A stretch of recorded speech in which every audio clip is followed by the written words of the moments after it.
নমস্কার বন্ধুরা, আমি লক্ষ্মী। আশা করি আপনারা সকলেই ভালো আছেন। আজ আমি ছানার কচুরি আর সাথে ফুলকপি আলুর তরকারি করব। ফুলকপি সিদ্ধ করে নিয়েছি, আলু সিদ্ধ করে নিয়েছি, আর উপকরণ লাগছে পেঁয়াজ কুচো, আদা রসুন কাঁচা লঙ্কার পেস্ট, হলুদ গুঁড়ো, কাশ্মীরি রেড চিলি পাউডার, লবণ, গরম মশলা। টমেটো কুচিয়ে নিয়েছি, ধনেপাতা কুচিয়ে নিয়েছি। কড়াই তেল দিলাম,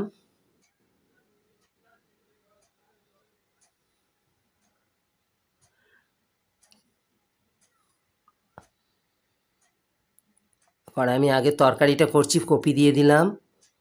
কপিগুলো নেড়ে চেড়ে ভেজে নিলাম, একটু হলুদ দিলাম। কপি আমার ভাজা হয়ে গেছে, তুলে নিলাম। ওই তেলে আবার সিদ্ধ আলুগুলো দিয়ে দিলাম, নেড়ে চেড়ে আলু, একটু হলুদ দিলাম,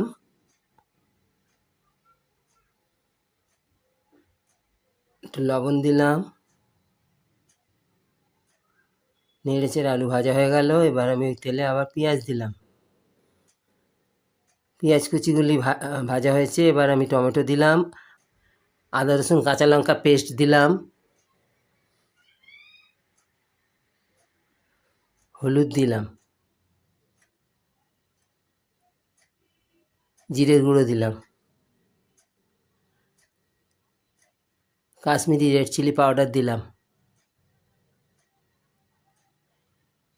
এবার আমার মশলা ভাজা হয়ে গেছে, কপিগুলো দিয়ে দিলাম, ভাজা কপিগুলো দিলাম, দিয়ে এবার ভাজা আলুগুলোও দিলাম, দিয়ে নাড়াচাড়া করে আমি পরিমাণ মতো লবণ দিলাম,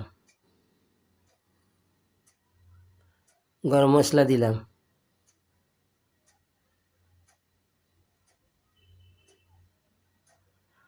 ওপর থেকে আমি ধনেপাতা কুচি ছড়িয়ে দিলাম।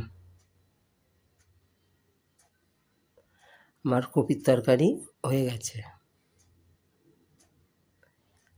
এবার ময়দা নিলাম, ছানা, চিনি, লবণ, রিফাইন তেল, কুচনো লঙ্কা, ধনেপাতা, আদা কুচি। ছানাটা একটা পাত্রে নিলাম, ধনেপাতা কুচি দিলাম,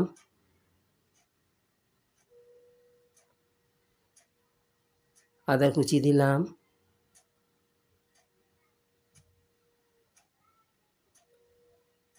কাঁচা লঙ্কা কুচি দিলাম,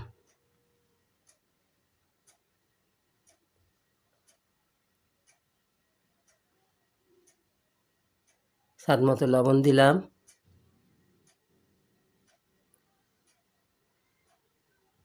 একটু চিনি দিলাম 1 চামচ, আর একটু। এবার আমি ভালো করে ছানার সাথে এগুলো মিশিয়ে নেব।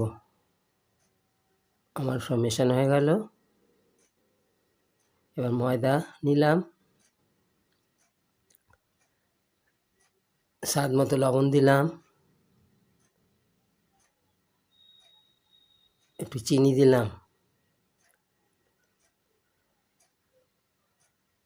রিফাইন তেল দিলাম, দিয়ে ভালো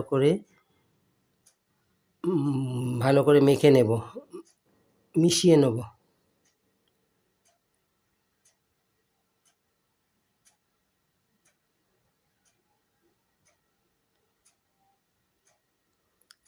অল্প অল্প জল দিয়ে আমি ময়দাটা মেখে নেব। আমার ডো বানানো হয়ে গেল। আধা ঘন্টার জন্য ঢাকা দিলাম। আধা ঘন্টা হয়ে গেছে, আমি ঢাকা খুললাম। ভালো করে ময়দাটা মেখে নেব।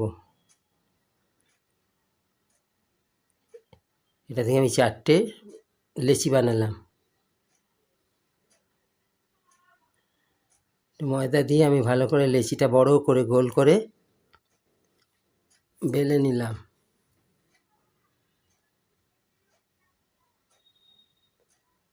এবার একটা বাটির সাহায্যে আমি বাটি বসিয়ে গোল গোল করে কেটে নিলাম।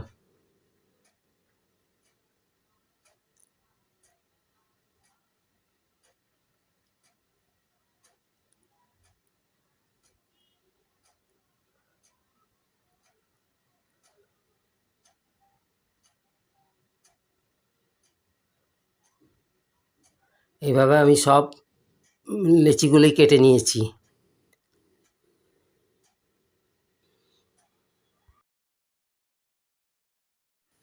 একটা কচুরির ওপরে আমি ধারে ধারে জল লাগিয়ে নিলাম, নিয়ে পুরটা দিলাম।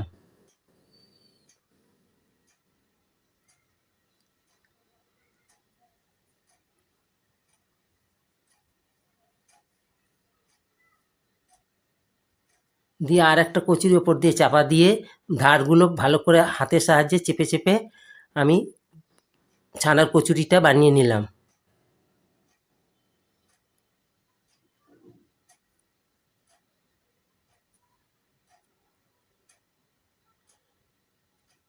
এভাবে আমি সব কচুরিগুলো বানিয়ে নিলাম। কড়ায় তেল দিলাম।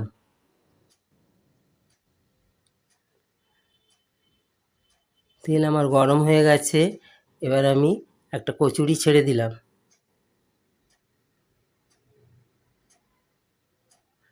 কচুরিটা আমার লাল লাল হয়ে ভাজা হয়ে গেল। আমি এবার এটাকে উঠিয়ে নিলাম।